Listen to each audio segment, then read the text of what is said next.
So, lesson learned, dapat next week mas maaga tayo kasi sobrang init. Whew.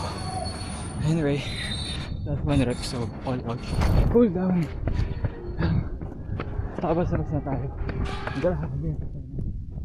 Anyway, sa mga tatakbo or tumatakbo, magdala lagi ng tubig dahil sobrang init.